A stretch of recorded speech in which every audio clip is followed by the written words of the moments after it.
Assalamualaikum warahmatullahi wabarakatuh. Oke, kita masih di kerajaan-kerajaan Hindu-Buddha Indonesia ya. Nah, sebelumnya kita sudah membahas kerajaan Kutai, Tarumanagara, Holling, dan Sriwijaya. Nah, kita sekarang lanjut ke kerajaan Mataram kuno. Untuk itu, silahkan disimak baik-baik, tetap semangat untuk video kali ini ya. Yang kelima adalah Kerajaan Mataram kuno. Kerajaan ini berdiri pada pertengahan abad ke-8 dengan pusat pemerintahannya di Jawa Tengah. Nah, bercorak Hindu-Buddha. Kenapa Hindu-Buddha? Karena saat Kerajaan Mataram kuno ini diperintah oleh dua dinasti, yaitu diingat ya, dinasti Sanjaya yang bercorak agama Hindu dan dinasti Sailendra dengan corak beragama Buddha. Kedua dinasti ini saling mengisi pemerintahan dan kadang-kadang memerintah bersama-sama. Untuk sumber sejarah Kerajaan Mataram kuno diperoleh dari prasasti peninggalannya, seperti Prasasti Canggal, Kalasan Ligor, Prasasti Nalanda, Prasasti Klurak, dan Prasasti Mantiasi. Untuk raja-raja sendiri, pendirinya adalah Raja Sana. Nah, ini disebutkan dalam Prasasti Canggal. Lalu yang kedua ada Raja Sanjaya yang terkenal dengan Raja Bijaksana. Setelah Raja Sanjana, Mataram kuno diperintah oleh Rakai Panangkaran. Dalam Prasasti Kalasan disebutkan bahwa Rakai Panangkaran telah memberikan hadiah tanah dan memerintahkan membangun sebuah candi untuk Dewi Tara dan sebuah biara untuk para pendeta agama Buddha. Tanah dan bangunan tersebut terletak di Kalasan.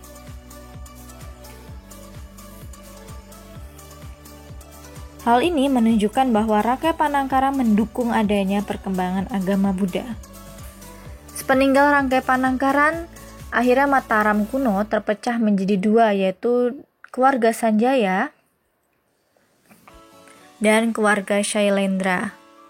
Perpecahan tersebut tidak berlangsung lama. Dilanjutkan dengan Raja Rakai Pikatan dari keluarga Sanjaya mengadakan perkawinan dengan Pramodyawardhani dari keluarga Shailendra. Nah, sehingga melalui perkawinan ini Mataram kuno dapat dipersatukan kembali. Pada masa pemerintahan Pikatan dan Pramodyawardhani ini, wilayahnya Mataram semakin berkembang luas meliputi Jawa Tengah dan Jawa Timur. Selanjutnya diperintah oleh Dyah Balitung. Pada pemerintahan Dyah Balitung ini terjadi masa pemerintahan yang mencapai puncak kejayaan Mataram kuno. Selanjutnya diperintah oleh Raja Daksa, Raja Tulodong, dan ada terakhir Raja Sri Maharaja Rakewawa. Pada pemerintahan Raja Wawa ini terjadi bencana meletusnya Gunung Merapi yang memporak-porandakan daerah Jawa Tengah. Melihat situasi kerajaan yang tidak aman, Empu Sendok yang termasuk salah satu pejabat dalam pemerintahan Sri Maharaja Rakewawa memindahkan pusat kerajaan ke Jawa Timur. Selain tadi terjadinya bencana alam, kemunduran pemerintahan Mataram kuno atau kerajaan Mataram kuno adalah karena adanya serangan-serangan dari Sriwijaya ke Mataram, sehingga mengakibatkan Mataram kuno makin terdesak ke wilayah timur. Kehidupan politiknya diwarnai dengan pemerintahan tadi dua dinasti yang silih berganti antara Sanjaya dan Sailendra ya. Nah, untuk kehidupan ekonominya pertanian karena letaknya di pedalaman. Selain itu juga maritim dengan memanfaatkan aliran Sungai Bengawan Solo. Nah, bidang kebudayaannya banyak menghasilkan karya berupa candi dan stupa. Dari keluarga Sanjaya yang beragama Hindu meninggalkan seperti Komplek Candi Dieng, Candi Gedong Songo, dan Candi Prambanan. Untuk keluarga Shailendra yang beragama Buddha meninggalkan stupa seperti Candi Borobudur, Candi Mendut, dan Candi Pawon. Selanjutnya Kerajaan Medang. Kerajaan Medang ini berdiri sekitar abad ke-10 Masehi. Terletak di dekat Jombang di tepi Sungai Berantas, Jawa Timur. Bercorak agama Hindu. Nah, raja-raja kerajaan Medang adalah Empu Sendok yang kita ketahui sebelumnya. Saat kerajaan Mataram kuno, Empu Sendok memindahkan ke dinasti baru yang bernama dinasti Isyana, menggantikan dinasti Shailendra. dan membentuklah kerajaan Medang ini. Setelah Empu Sendok meninggal, ia digantikan oleh anak perempuannya bernama Sri Isyana Tunggawijaya. Ia menikah dengan Sri Lokapala dan dikaruniai oleh seorang putra yang bernama Sri Makutawang Swardana yang kemudian naik tahta menggantikan ibunya. Selanjutnya, Sri Makutawang Swardana digantikan oleh Sri Dharmawangsa. Berdasarkan berita dari Cina, disebutkan bahwa Dharmawangsa pada tahun 990 Masehi mengadakan serangan ke Sriwijaya sebagai upaya mematahkan monopoli perdagangan Sriwijaya. Akan tetapi upaya ini mengalami kegagalan. Lalu pada tahun 1010 terjadi peristiwa pralaya, yaitu gugurnya Dharmawangsa dan keluarganya karena diserang kerajaan Worawari dari Jawa atas dorongan Sriwijaya. Nah, hanya Airlangga sendiri yang selamat. Selanjutnya, Airlangga ini dinobatkan menjadi raja menggantikan Dharmawangsa oleh para pendeta Buddha. Akhirnya ia segera mengadakan pemulihan hubungan baik dengan Sriwijaya dengan membantu Sriwijaya ketika diserang Raja Kolamandala dari India Selatan. Nah, Airlangga ini merupakan raja terkenal dari kerajaan Medang. Nah, tahun 1037 Airlangga berhasil mempersatukan kembali daerah-daerah yang pernah dikuasai oleh Dharmawangsa dan memindahkan ibu kotanya dari Dahaka ke Kahuripan. Pada tahun 1041 Airlangga memerintahkan Empu Barada membagi kerajaan menjadi dua, yaitu Panjalu Kediri dengan ibu kota Daha dan Jenggala dengan ibu kota Kahuripan. Untuk kehidupan ekonominya seperti pelayaran dan perdagangan, dan bidang sastranya yang terkenal adalah kitab Mahabharata disadur dalam bahasa Jawa kuno pada saat pemerintahan Dharmawangsa oleh Resi Wiyasa. Nah, kitab kedua adalah Arjuwihaha pada pemerintahan Airlangga oleh Empu Kanwa. Untuk sumber sejarahnya sendiri ada Prasasti Pucangan, Anjuk Ladang, Limu, Sirah Keting, Wurara, Prasasti Semangka, Prasasti Silet, dan Prasasti Turun Hyang serta Ganda Kunti. Yang ketujuh adalah teradanya Kerajaan Kediri. Nah, Kerajaan Kediri ini berada di Jawa Timur dan bercorak Hindu. Awalnya, Kerajaan Kediri berawal dari pembagian kerajaan oleh Airlangga. Ingat ya, sebelumnya pada kerajaan Medang yang dibagi menjadi Jenggala dan Panjalu dan hanya dibatasi oleh Sungai Berantas. Tujuannya apa? Tujuannya dibagi agar tidak terjadi perebutan kekuasaan antara kedua putranya, tetapi hal tersebut gagal. Nah, setelah Airlangga wafat pada tahun 1049 Masehi, terjadi perang antara Jenggala dan Panjalu. Perang ini berakhir dengan kekalahan Jenggala. Kemudian kerajaan kembali dipersatukan di bawah kekuasaan Panjalu. Itu Kediri bisa dilihat pada peta batas antara Jenggala dan Panjalu. Untuk raja-raja kerajaan Kediri, pertama didirikan oleh Jayawarsa, dilanjutkan oleh Bameswara, dan ketiga ada Raja Jayabaya yang terkenal dengan puncak kejayaannya pada masa kerajaan Kediri ini.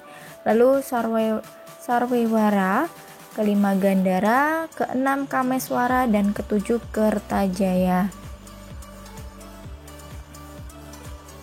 Seperti yang kita tahu tadi ya, pertentangan dengan Jenggala terus berlangsung. Tahun 1135 Masehi, pada akhirnya Jayabaya ini berhasil memadamkan kekacauan itu. Sebagai buktinya adanya prasasti Hantiang yang memuat tulisan Panjalu Jayati atau Panjalu menang. Nah, ini atas jasa dari Jayabaya tadi. Nah, untuk kehidupan ekonominya adanya pertanian yang terkenal adalah beras, lalu pelayaran dan perdagangan terkenal dengan emas, perak, gading, kayu cendana, dan lain-lain. Untuk pelayarannya sendiri ditopang oleh armada laut Kediri yang tangguh. Untuk bidang seninya ada kitab Bharatayuda yang ditulis oleh Empu Seda dan Empu Panulih pada zaman pemerintahan Jayabaya. Lalu ada kitab Kresnayana, kitab Semaradahana, dan Lubdaka. Untuk sumber sejarahnya, kerajaan Kediri ada Prasasti Padlegang, Prasasti Panumbangan, Hantiang-Ngantiang, Talan, dan Desa Jepun. Dan saat keruntuhannya ini, kerajaan Kediri itu terjadi pada masa Kertajaya atau raja terakhir tadi ya. Terjadi karena Kertajaya ini melakukan pertentangan dengan Brahmana karena sifatnya beliau sendiri yang berlaku sombong dan berani melanggar adat. Nah, para Brahmana akhirnya mencari perlindungan kepada Ken Arok atau salah satu penguasa di Tumapel. Akhirnya pada tahun 1222 Masehi, Ken Arok dengan dukungan Brahmana mengalahkan kerajaan Kediri. Yang selanjutnya adalah kerajaan Singasari. Kita ingat, pendirinya adalah Ken Arok. Setelah mengalahkan kerajaan Kediri bersama kaum Brahmana. Nah, berdiri tadi kan di kerajaan Kediri, sehingga kerajaan Singasari juga berada di Jawa Timur. Berdiri sekitar abad ke-13 atau tahun 1222 Masehi. Raja terkenal atau puncak kejayaan kerajaan Singasari adalah pada saat Raja Kertanegara. Pada masa ini, Kertanegara memperluas daerahnya menjadi Bali, Kalimantan, Barat Daya, Maluku, Sunda, dan Pahang. Pada tahun 1275, Raja Kertanegara pun mengirimkan tentaranya ke Melayu untuk menggoyahkan kerajaan Sriwijaya. Selain itu untuk menahan serbuan tentara Mongol di bawah pimpinan Kaisar Kubilai Khan atau disebut dengan ekspedisi Pamalayu. Untuk sumber sejarah kerajaan Singasari yaitu ada bidang sastra, kitab Negara Kertagama, dan para raton, lalu ada candi seperti Candi Jawi, Candi Jago, Candi Kidal, dan untuk prasasinya sendiri ada Urare, Majusri, dan Malurung. Kehidupan ekonomi pada kerajaan Singasari sendiri adalah pertanian dan perdagangan. Pertanian ini didukung dengan wilayah Singasari yang terletak di daerah pedalaman dan dialiri oleh dua sungai besar yaitu Bengawan Solo dan Kali Brantas. Selain itu, sungai ini dimanfaatkan sebagai sarana lalu lintas pelayaran dan perdagangan. Untuk keruntuhannya, saat Singasari ini adalah terjadinya serangan dari Raja Jayakatwang atau merupakan keturunan dari Raja Kediri. Nah, Jayakatwang ini tahu bahwa Singasari itu dalam keadaan yang lemah sebab tentaranya berada di Sumatera atau Melayu, sehingga adanya kesempatan ini Jayakatwang tuh menyerang kerajaan Singasari dan mengalahkannya. Yang terakhir adalah kerajaan Majapahit. Kerajaan ini masih berada di Jawa Timur dan berdiri sekitar 1293 Masehi. Tepatnya ada di Mojokerto. Nah, untuk coraknya adalah Hindu-Buddha dan termasuk terbesar dalam sejarah Indonesia. Munculnya kerajaan Majapahit erat hubungannya dengan keruntuhan Singasari. Karena awalnya Raden Wijaya merupakan menantu dari Kertanegara yang berhasil meloloskan diri dan mendapatkan pertolongan dari Arya Wiraja yang merupakan bupati dari Sumenep agar mendapatkan pengampunan dari Jayakatwang dan diberi tanah di hutan tarik dekat Mojokerto. Daerah tersebut kemudian diberi nama dengan Majapahit. Raja-rajanya, pendirinya sendiri adalah Raden Wijaya atau Ketarajasa Jayawardana. Dilanjutkan oleh penerusnya itu Srijaya Negara, lalu anaknya Tribuana Wijaya Tunggadewi, dan selanjutnya ada Hayam Wuruk.